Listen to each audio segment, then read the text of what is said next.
lórúkọ Jésù Olúwa tí ó ṣe iyebíye jùlọ pé a kú ìsinmi lónìí o. Olúwa yóò fún ọkàn wa ní ìsinmi lórúkọ Jésù. Kò ní ṣàárẹ̀, àìsàn ò ní sí ọ, àlàáfíà Ọlọ́run yóò jẹ́ ìpín rẹ. Mo kí wa káàbọ̀ síwájú Ọlọ́run nínú ìwàásù tí ò ní. Èmi ni àlùfáà àti ọ̀mọ̀wé Bámidélé Ọlásùpọ̀ Oyègòkè, olùṣọ́ àgùntàn ìjọ Muslim Baptist Church Lagos. Mo ń sọ àsọtẹ́lẹ̀ yìí sínú ayé rẹ wípé Olúwa yóò mú ìkólọ rẹ padà. Gbogbo àwọn ọdún wọn ni tí Jésù ti fi jẹ àwọn kòkòrò jewéjewé, àwọn ogun láti Ọlọ́run rán. Olúwa yóò mú ìkólọ rẹ padà.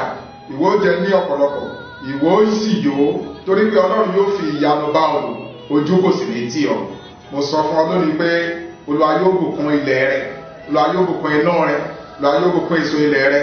Láti òní lọ, Olúwa yóò bùkún oúnjẹ rẹ, Olúwa yóò bùkún omi rẹ. Olúwa yóò mú àìsàn kúrò nínú ayé rẹ, kúrò nínú ìdílé rẹ. Láti òní lọ kò ní sí ìyàgàn mọ́. Láti òní lọ kò ní sí ikú àìtọ́jọ́.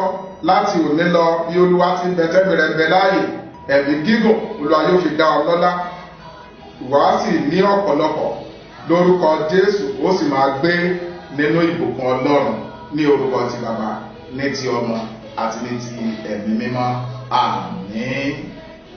Bíbélì ọ̀rọ̀ Ọlọ́run tí a ó kà ó wà nínú ìwé Amos orí ìkẹrin ẹsẹ̀ kejìlá. Ámósì orí kẹrin ẹsẹ̀ kejìlá. Nítorí náà báyìí ni èmi ó ṣe sí ọ, ìwọ Ísírẹ́lì, àti nítorí tí èmi ó ṣe èyí sí ọ, múra láti pàdé Ọlọ́run rẹ, ìwọ Ísírẹ́lì. Èyí ni ọ̀rọ̀ Olúwa. Kí Olúwa kó bùkún ọ̀rọ̀ rẹ̀ fún ìgbàlà ọkàn wa. Àmín. Jẹ́ kí a tẹríba láti gbàdúrà. Ọlọ́run Bàbá, Ọlọ́run Ọmọ, Ọlọ́run Ẹ̀mí Mímọ́, mẹ́ta lọ́kan nínú àwọn ọ̀run. Àjúbà rẹ, àjúbà ìnànà rẹ.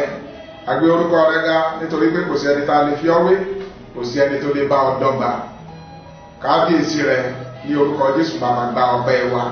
Ọlọ́run wa, ó tó àkókò láti yẹ ọ̀rọ̀ rẹ wò lónìí. Olúwa rán ọ̀rọ̀ rẹ sí wa, ọ̀rọ̀ rẹ jẹ́ kó ṣe wá ní rere. Gbogbo etí tí ó gbọ́ ọ̀rọ̀ yìí lórúkọ Jésù ẹ ó yè, ẹ ó sì di alábùkún fún. Bẹ́ẹ̀ ni yóò rí ní orúkọ Jésù Kristi Olúwa wa. Àmín. Orí ọ̀rọ̀ tí a kíyèsí lónìí ó ní múra láti pàdé Ọlọ́run rẹ. Múra láti pàdé Ọlọ́run rẹ. Amosi ó jẹ́ wòlíì ènìyàn Ọlọ́run, ẹni tó ní ìgboyà, ìránṣẹ́ Ọlọ́run alààyè ni. Ó gbé ìgbésí ayé rẹ̀ pẹ̀lú ìfi ọkàn sìn. Ìgbé ayé rẹ̀ jẹ́ ìgbé ayé àpẹẹrẹ ìgbàgbọ́ sí Ọlọ́run Ísírẹ́lì tí a pè ní Yahweh. Ó jẹ́ ẹni tí kò kọ́ṣẹ́ iṣẹ́ ìránṣẹ́, olùṣọ́ àgùntàn. Ó jẹ́ olùṣọ́ àgùntàn èyí tó ń dẹ ẹran jẹ. Ó sì jẹ́ olùtọ́jú ọgbà àjàrà igi síkámórì ní agbègbè ilẹ̀ Jùdíà, ọmọ ìlú Tẹ́kùà. Amosi kìí ṣe wòlíì rárá, bẹ́ẹ̀ ni kìí ṣe ẹni tí a bí nínú ìran àwọn ọmọ àlùfáà tàbí olórí àlùfáà. Ó jẹ́ onírẹ̀lẹ̀ tí ó ń dẹ ẹran rẹ̀ jẹ́jẹ́ ní Tẹ́kùà kí Ọlọ́run tó kọ sí, kí Ọlọ́run kó tó pè é, kí Ọlọ́run kó tó fi rán án láti rán níṣẹ́ sí ilẹ̀ Ísírẹ́lì àti ilẹ̀ Júdà nínú ìwé Amosi orí kìíní ẹsẹ̀ ìkejì. Ọlọ́run fi àwọn onírúurú ìran Amosi. Àwọn ìwòran márùn-ún ni a kọ sílẹ̀ nínú ìwé Amosi tí a ó ṣe àkíyèsí rẹ̀ àti ohun tí ó túmọ̀ sí. Ìran àkọ́kọ́ èyí tí Amosi rí la kọ sílẹ̀ nínú ìwé Amosi orí keje ẹsẹ̀ ìkíní sí ìkẹta. Ìran nípa Èṣù, ìran nípa Èṣù. Èyí ni pé Ọlọ́run palẹ̀ mọ́ láti fi ìyà jẹ ilé Ísírẹ́lì, ṣùgbọ́n nítorí pé Amosi ó sì pẹ̀ fáwọn èèyàn wọ̀nyí, Ọlọ́run dáwọ́ ìbí náà dúró. Ìran kejì tó rí òun ni ìran nípa iná. Ó wà ní ìwé Amosi orí keje ẹsẹ̀ ìkẹrin sí ìkẹfà. Ìran nípa iná ó túmọ̀ sí pé Ọlọ́run ti pinnu láti pa ilẹ̀ náà run, láti jẹ ilẹ̀ náà run. Ṣùgbọ́n nígbà tí Amosi ṣìpẹ̀ nítorí àwọn ènìyàn rẹ̀, Ọlọ́run dáwọ́ ibi náà dúró. Ìran kẹta èyí tí ó rí, ìran nípa okùn ìwọ̀n àwọn mọlémọlé, okùn ìwọ̀n àwọn mọlémọlé nínú ìwé Amosi orí 7 láti ẹsẹ̀ 7 sí ẹsẹ̀ 9. Ọlọ́run wo àwọn èèyàn yìí gẹ́gẹ́ bí ìwà wọn ti wọ́ níwájú rẹ̀, ó sì pinnu láti pa wọ́n run. Ìran kẹrin èyí tí Amosi rí ló wà ní ìwé Amosi orí 8 ẹsẹ̀ 1 tí ó ń sọ nípa ìran àgbẹ̀ èso, ìran nípa àgbẹ̀ èso, pé àwọn èèyàn náà ti pa wọ́n sì dán wò ṣùgbọ́n wọn ò díbàjẹ́. Ìran karùn-ún tó parí rẹ̀, ó ní ìran tó dúró lórí pẹpẹ Olúwa, tó dúró lórí pẹpẹ, ìran Olúwa tó dúró lórí pẹpẹ ní ìwé Amosi orí 9 ẹsẹ̀ 1 síwájú. Èyí tó túmọ̀ sí pé Ọlọ́run ti pinnu láti ṣe ìdájọ́ àwọn èèyàn wọ̀nyí. Amosi rí onírúurú ìran, ó rí oríṣiríṣi ìran sí ilé Ísírẹ́lì. Ọlọ́run yóò sì mú ìdájọ́ rẹ̀ ṣẹ tí àwọn èèyàn náà bá ronúpìwàdà, tí wọ́n bá sì ṣe àìgbọràn sí i. Múra láti pàdé Ọlọ́run rẹ. Ó jẹ́ ìkìlọ̀ fún ilé Ísírẹ́lì, fún ilé Júdà. Ó jẹ́ ìkìlọ̀ fún àwa náà lónìí pé ká mú ìwà ṣíṣe àròyé kúrò, ká mú ìwà kíkùn kúrò, ká mú ìbọ̀rìṣà kúrò láàrin wa, àti lílo ìwà ipá àti ìwà ìrẹ́nijẹ lórí àwọn aláìní. Àwọn ọlọ́rọ̀ ni wọ́n lé sí, àwọn ọlọ́rọ̀ sì ni àwọn tálíkà lára, kò sì sí ìdájọ́ òdodo. Ẹsẹ̀ èyí tí a lè pè ní ẹ̀sìn ọ̀rọ̀ tí ó ṣe pàtàkì nínú ìwé Amosi ló wà ní ìwé Amosi orí 5 ẹsẹ̀ 14. Amosi orí 5 ẹsẹ̀ 14 wípé jẹ́ kí ìdájọ́ kí ó sàn sílẹ̀ bí omi, àti òdodo bí ìṣàn omi ńlá. Jẹ́ kí ìdájọ́ kó sàn sílẹ̀ bí omi, àti òdodo bí ìṣàn omi ńlá. Múra láti pàdé Ọlọ́run rẹ, nítorí pé gbogbo ènìyàn ni yóò jíyìn iṣẹ́ rẹ̀ fún Olúwa, èyí tá a gbé inú ara ṣe, ìbá ṣe rere, ìbá ṣe búburú. Gbogbo èèyàn yóò dúró níwájú ìtẹ́ ìdájọ́ Ọlọ́run. Ìgbé ayé ìrẹ́jẹ àti ìmọ̀tara ẹni nìkan yóò yọrí sí ìṣubú. Jẹ́ àkíyèsára. Ará mi olùfẹ́, ìwà ìkà, ìwà ipá àti ìwà ìbìkítà fún àwọn tálákà àti àwọn aláìní ó ṣe lòdì sí ìfẹ́ Ọlọ́run àti èròǹgbà ti Ọlọ́run. Ẹ jẹ́ ká dáwọ́ ibi dúró ní àwùjọ wa. Ẹ jẹ́ kí a mú ìtàjẹ̀ sílẹ̀ kúrò ní àwùjọ wa. Ẹ jẹ́ ká máa bìkítà fún àwọn mẹ̀kúnnù, ẹ jẹ́ ká bìkítà fún àwọn aláìní. Múra láti pàdé Ọlọ́run rẹ. Ẹ jẹ́ kí a mú ẹ̀sìn asán kúrò láàrin wa. Ẹ jẹ́ ká mú ẹ̀sìn èké kúrò láàrin wa. Ọlọ́run béèrè ìgbọràn ni, Ọlọ́run béèrè ìdólótítọ́ àti ìfaraẹnijìn. Ọlọ́run kì í mú jẹ. Ẹ jẹ́ á dáwọ́ ìtàjẹ̀ sílẹ̀ dúró. Ẹ wá Ọlọ́run nígbà tí ẹ lè rí, ẹ pè é nígbà tí ó wà nítòsí. Ẹ jẹ́ ká wá Ọlọ́run lójoojúmọ́. Ẹ jẹ́ kí a gbọ́ràn, jẹ́ ká gbọ́ràn sí Ọlọ́run lẹ́nu. Tẹ́tí sílẹ̀ sí ọ̀rọ̀ Ọlọ́run kí o sì ṣe gẹ́gẹ́ bí ọ̀rọ̀ Ọlọ́run ti wí. Jẹ́ ká mú ìwà ìbìkítà kúrò kí a sì tẹ̀lé ìlànà Ọlọ́run. Múra láti pàdé Ọlọ́run rẹ. Jẹ́ kí ọ̀rọ̀ Ọlọ́run kó ru ọ́ sókè láti kọ́ bí a ti hùwà òtítọ́, láti kọ́ bí a ti hùwà òdodo.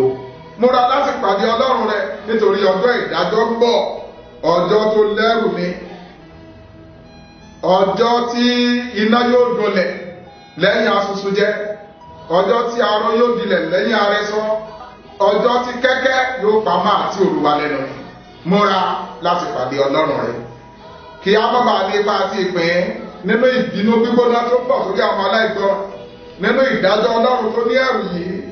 òun ni Jésù Olúwa fi pè ọ́ lónìí pé ọmọ wá sọ́dọ̀ mi, fi ọkàn rẹ fún mi, fi ayé rẹ fún mi lónìí, kí n máa darí ayé rẹ, kó má bàa nípa àti ìpín nínú ìdájọ́ èyí tí ó ń bọ̀ wá dé bá gbogbo orílẹ̀-èdè. Ará mi olùfẹ́, mo fẹ́ sọ fún ọ lónìí wípé kó múra láti pàdé Ọlọ́run rẹ o, torí pé Ọlọ́run ń béèrè fún òtítọ́. Ọlọ́run ń béèrè kí gbogbo èèyàn kó jẹ́ onínú rere, pé kí a máa wá ire, kí a má ṣe ṣe ibi, kí bẹ́ẹ̀ ni wa kó jẹ́ bẹ́ẹ̀ ni, kí bẹ́ẹ̀ kọ́ wa kí ó jẹ́ bẹ́ẹ̀ kọ́. Kí a múra láti pàdé Ọlọ́run, ká mú ìwà ìkà kúrò, ìwà ìpànìyàn kúrò, ìwà ìtẹ̀ ẹ̀jẹ̀ sílẹ̀, ká mú kúrò láàrin wa. Ní orí 4 ẹsẹ̀ 6 ẹsẹ̀ 7 ẹsẹ̀ 9 àti 11 ó ń sọ pé síbẹ̀ ẹ̀yin kò yí padà kúrò nínú ẹ̀ṣẹ̀ yín, ẹ̀yin kò yí padà sọ́dọ̀ mi ni Olúwa wí. Ó fi hàn yí pé ilé Ísírẹ́lì àti ilé Júdà kọ̀ láti yí padà sí Ọlọ́run. Ọlọ́run kìlọ̀ fún wọn nípa fífi èèyàn bá wọn jà. Ọlọ́run kìlọ̀ fún wọn nípa fífi ọ̀gbẹlẹ̀ bá wọn jà. Ọlọ́run kìlọ̀ fún wọn nípa fífi ooru àti àjàkálẹ̀ àrùn bá wọn jà pẹ̀lú ogun. Síbẹ̀ wọn kò yí padà kúrò nínú ọ̀nà gbogbo wọn sí Ọlọ́run. Ṣùgbọ́n ọjọ́ kan ń bọ̀, ọjọ́ tó lẹ́rù ni. Báwo la ṣe múra sílẹ̀ láti pàdé Ọlọ́run? Amosi ń sọ ọ̀rọ̀ ìrètí fún wa lónìí àti ìtùnú nínú ìwé Amosi orí 9 ẹsẹ̀ 8 sí 15 pé Ọlọ́run ṣetán láti tún gbá àwọn èèyàn rẹ̀ jọ padà sí ọ̀dọ̀ rẹ̀ láti ṣe wọ́n lógo, láti mọ́ nípa àti ìpín nínú ìbínú tó ń bọ̀ sórí àwọn aláìgbọràn. Ó ṣe dandan fún ọ láti ní ìrírí orí ọ̀fẹ́ ìgbàlà, kó bá lè rí àwọn àǹfààní ayọ̀, ìbùkún ọ̀pọ̀ àti àlàáfíà. Ó ṣe dandan fún ọ láti ronúpìwàdà lónìí, ronúpìwàdà kó sì padà sí Ọlọ́run ní òtítọ́. Ọlọ́run béèrè fún ọkàn òtítọ́, yàgò fún àgàbàgebè, dípò ká máa kùn, dípò ká máa fi apá jámú, dípò ká máa ṣàròyé. Ẹ jẹ́ ká kọ́ bí a ti ran àwọn aláìní lọ́wọ́, ẹ jẹ́ kí a kọ́ bí a ti ran àwọn opó lọ́wọ́, ẹ jẹ́ kí a kọ́ bí a ti ṣiṣẹ́ rere. Ará mi olùfẹ́, àǹfààní ńláńlá lélẹ́yìí fún ọ láti gba Jésù gẹ́gẹ́ bí Olúwa àti Olùgbàlà rẹ, kó má bàa ní ipa àti ìpín nínú ìdájọ́ tí ń bọ̀ sórí àwọn aláìgbọràn. Mo fẹ́ kó gbàdúrà yìí papọ̀ pẹ̀lú mi pé Jésù Olúwa, wá sínú ọkàn mi, mo fi ayé mi fún ọ lónìí, kọ orúkọ mi sínú ìwé yìí, fún mi ní agbára láti ṣe ìfẹ́ rẹ. Ní orúkọ Jésù ni mo gbàdúrà, àmín. Olúwa, mo súre fún àwọn àyànfẹ́ yìí lónìí wípé oore ọ̀fẹ́ àti agbára láti rìn ní ìrẹ̀lẹ̀ pẹ̀lú Ọlọ́run Olúwa yóò fi fún yín. Oore ọ̀fẹ́ ìgbọràn nítòótọ́ ọyẹ ìgbà lónìí. Oore ọ̀fẹ́ láti mú ìwà ipá kúrò, láti mú ìwà agbára kúrò, láti mú ìwà ìrẹ́jẹ kúrò lórílẹ̀ ayé lórúkọ Jésù ó yá gbà lónìí. Bí Olúwa ti ń bẹ tẹ́mi rẹ̀ ń bẹ láàyè, ìwọ ní ní ipa àti ìpín nínú ìdájọ́ tó ń bọ̀ sórí àwọn aláìgbọràn. Olúwa yóò ṣàánú fún ọ, Olúwa yóò ràn ọ́ lọ́wọ́, Olúwa yóò gbé ọ ga, Olúwa yóò tù ọ́ nínú, Olúwa yóò dá ọ láre, Olúwa yóò gbọ́ àdúrà rẹ, Olúwa yóò sì ṣẹ́gun fún ọ. Bẹ́ẹ̀ ni yóò rí ní orúkọ Jésù Kristi Olúwa wa, àmín.